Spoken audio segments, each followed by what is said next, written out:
all new questions. So, all right. I mean, but they're questions that have been used before. You know, whether or not I tweak them a little bit or something like that. But it's all out there, right? So you just have to find it, and then if you guess the questions that I picked, then you win the lottery. And that happened in APES. Somebody guessed the right questions, so they got like 97% on the final. And then everyone else got like 40% on the final. So, okay. So here, calculate the electric potential at a point that from the center of a sphere. It's a solid copper sphere. So, let's see. Nelson, give me the exact electric potential at 0.1 meters from the center of the sphere. No? Okay. Tiffany Chan, give me the exact number. Go. 0. Excellent. And how did she come up with that? Why'd you say 0?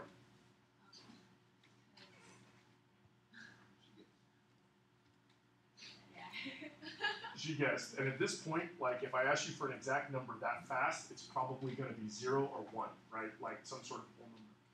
But how can you look at that and see that that's 0 right away? So the question is, what is the electric potential?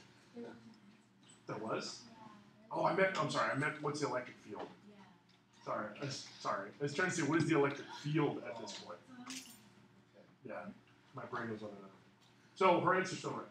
Well, now it's right. Or it was wrong, now it's right. There's an electric field. Why?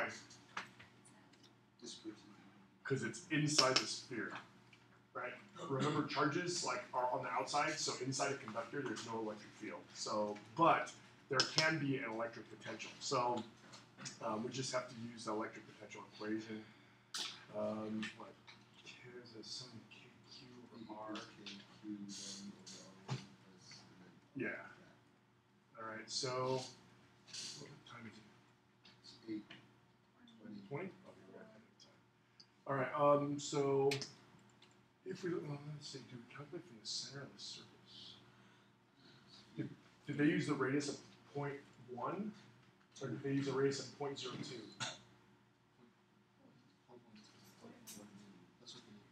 Interesting. So for this one, they used 0.12.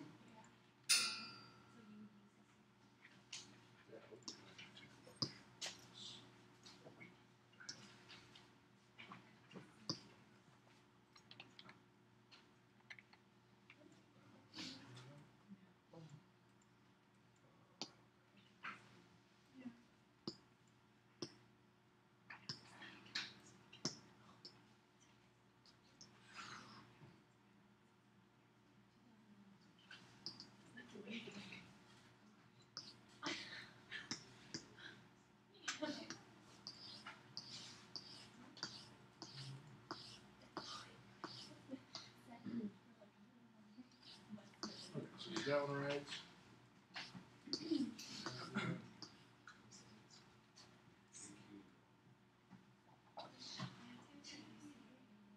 Okay. Oh, okay. So yeah, the electric field is 0. So, but the potential inside the sphere is constant, uniform. So then, what's going on in this? The electric field is 0 inside because all the electric field cancels out. But the electric potential still has a value, partially because it's a scalar, not a vector, so it doesn't get canceled. But yeah, because this is the key here, where they say that it's constant, uniform, and equal to the potential of the surface. So it's like inside the sphere, the electric potential is all the same. So that's why they use 0.12 meters. So it's just boom, whole thing's there. All right, so that gives us that 480 volts. Next question, calculate the electric potential at a point blank from the center of the sphere. Now this one, because it's outside, then here, please notice that we're doing a 0.24 meter distance. But how far is this from the actual charges? Right? The charges are this far from the center of the sphere, right? But then we're using this distance here. And the reason is because once you get outside the sphere, then because of like Gauss's law, all the charges act as if they're in the very center. So when you deal with a sphere of charge, you always act, when you're outside of it, you act like all the charges are in the very center. And then that's why we have the 0.24 meters. But we just use the same equation. Okay. Then on the sketch a graph of the electric potential versus radius r from the center of the sphere. And label that. Okay, so here we know that from inside the sphere, what is true about the electric potential? Yeah, it's uniform, so it's just going to have this line. And then outside, as you go away from it, is it going to go down like this or like this? Is it exponential or is it linear? And how would we know this? You can guess. All right, just because the formulas are already written there, I'm just going to go here. So here we can see because the decrease is by 1 over r, right? So hopefully you do have it coming down, and then of course this is horizontal here, but then the 1 over r drops off like that. So you just look at the equation. The equation tells you how to decrease. Okay, questions? Yeah. I look at how you got that number. The 480 or? Yeah. Okay, so that was in the last section where we were supposed to use, or we're supposed to find the electric potential. So they give you this sphere, and then there's like a couple things. First, they say, what is the electric potential here at that point? Then they say, what's the electric potential out here? Okay. The entire electric potential inside is consistent, and that's like 480 volts, right? And that was from just saying V is KQ over R. And then this R was the 0.12 meters, or the radius of the sphere.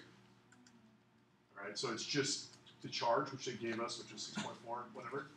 And then that's it. And then the second number, they're just using some other radius, like this. This was the 24 centimeters, which is some point out here. What's that? They gave us that part. Yeah, they asked us at this far, what is the electric potential? Okay. So then, all right, so determine the magnitude of the electric field at a point blank from the, okay, here we go. Yeah, this one, yeah, that works. And then for II, the same idea in that we just use the equation and we consider the charge to be at the center. Right, so if we look at this, yeah, I is 0, so that's nice. And then this one, we just use the equation for electric field strength, right? KQ over R squared. And yeah, treat it as a point charge, the center of the sphere. So we just use that distance. Again, that distance is 0.24 meters. So then this is the electric field strength at 24 centimeters away. And then this was the electric potential at 0.24 or 24 centimeters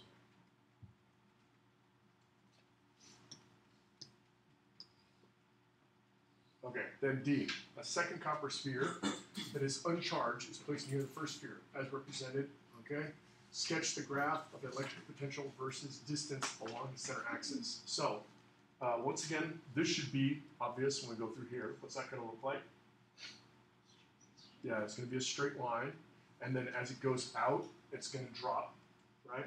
And then what happens inside here? A second copper sphere of radius r. Yeah, it's going to be a straight line. So do I go back up to the 480? No, because it's whatever the... So electric potential occurs when there's some separation of charge, right? That creates the electric fields, which then energize the charges.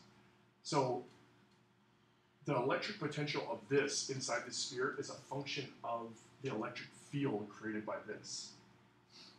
You know what I'm saying there? Because there is an electric field here created by this, which is going to affect this sphere.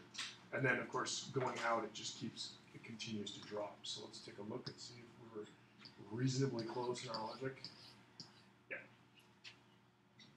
Right? This electric field drops, and then the electric field here is what caused the electric potential inside here. That's why they're the same. Right? And then it drops off again. But I thought the single sphere was uncharged. It is uncharged.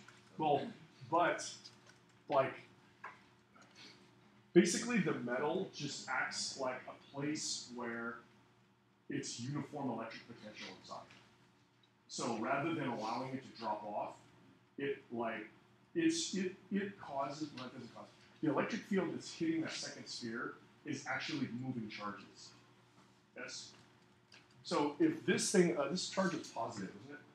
Yeah. Okay. So you tell, like on your paper, that diagram, or just draw these two, right? And then draw the electric field created by this, and then show me what happens to this in terms of charges. Do that real quick.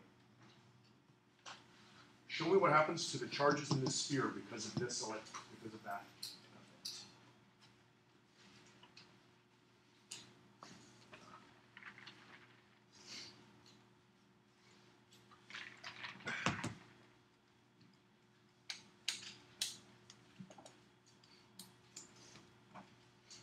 It's supposed to be a big deal.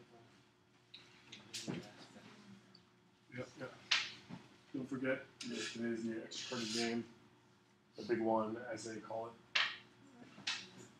Huh? Oh, Catherine? Catherine. I know that May is pretty amazing, isn't it? But, wait, isn't today the first? Wow. Holy crap. It's like the year. Oh, for seniors.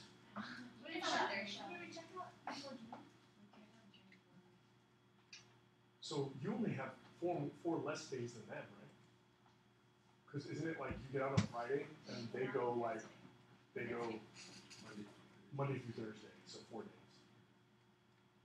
Crazy. For the volleyball game, we have to like grade something. Of course. So is it just how physics grades?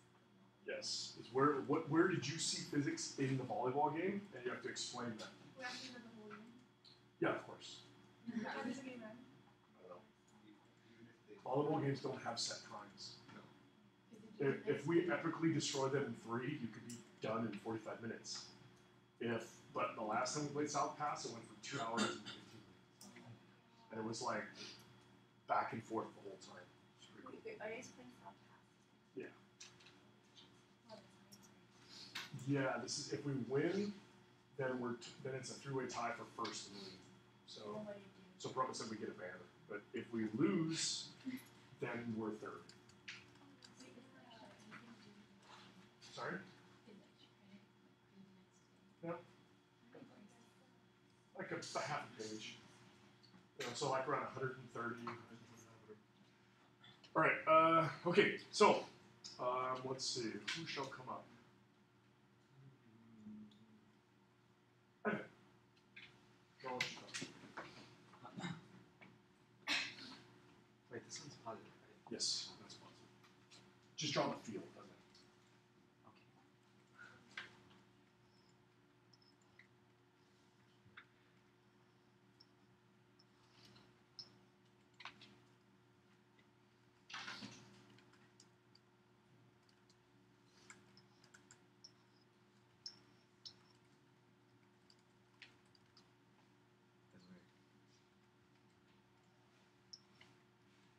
Okay. All right. Thank you very much.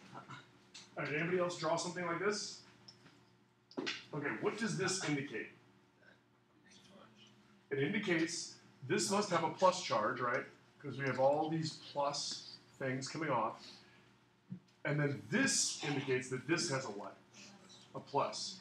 Now, the only issue that I have is, first of all, where did this plus come from? How did plus charges get on here?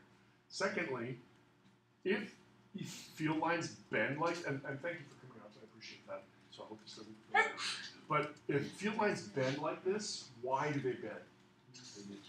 Yeah, usually because there's a negative, right? So then this is throwing off the field lines this way, but then they bend over this way towards the negative. Okay, like that kind of thing, that occurs because there's a negative here. And then this negative is pulling in all the fields. Does that make sense? So what I would say is I absolutely agree with you that there's, that there's this, and because this is plus, and because it's a conducting sphere, which means the charge can be evenly distributed throughout the whole surface, then we've got like this kind of field going around it. And this field just goes like this, all through here. Right? It goes out through this. And what is it going to do to this thing? Think of the electroscopes. When we put the electroscopes in the electric field, what happened? Yeah, remember they moved it. And why did they move? Because charges were moving around the electroscopes. So what are the charges on this going to do? Where are all the negatives going to go? Yes. Does it make sense to you that the negatives are going to go over here? Right? Because they're being attracted. Remember, negatives go against the electric field. So and then this side is going to be partially positive like that. That's probably what's going to happen to that sphere. Does that make sense? So that's kind of going on in terms of the electric field of it all. Okay, and then we know that that separation of charge is going to create electric potential. We know the electric potential is constant inside that sphere, and that's why it's like this. So why does a sphere that has no charge have an electric potential? Because there is a separation of charge caused by the extant electric field. And that gives an electric potential to this sphere. And then the electric potential is constant inside, and then that drops off after. Because out here, it just keeps going. Questions? All right, I think that's it, right? Yep, that's it. Okay, so tomorrow, do 3 and 4.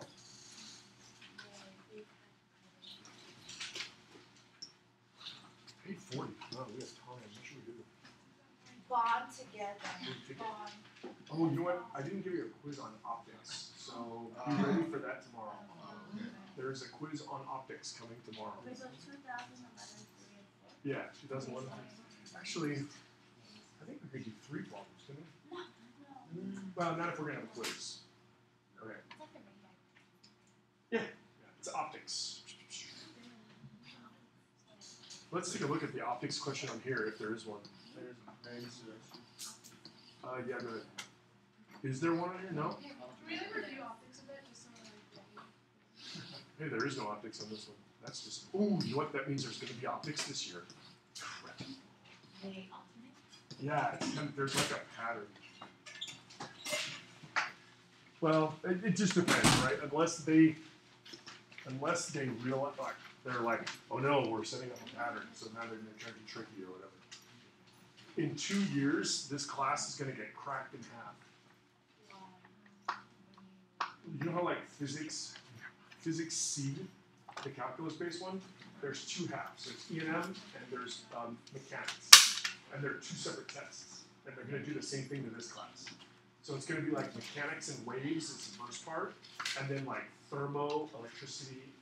Actually, it'll probably be mechanics, waves, and thermo, and then it'll be electricity, optics, and nuclear. So they'll take our whole year and crack it in half into PPC. And I'm sure they'll charge you double for that now. I really hate the college one. I don't know if, man, you can't really see it. But like, see like here, there's like a gas, there's like a liquid buoyancy thing, right? Gas thing. And then here, it's like, it's regular buoyancy. And then, no, then it goes to this. And there's this gas thing. Yeah, I guess they started making it more random. Because I know like, early 2000s, it was pretty obvious what was going to happen.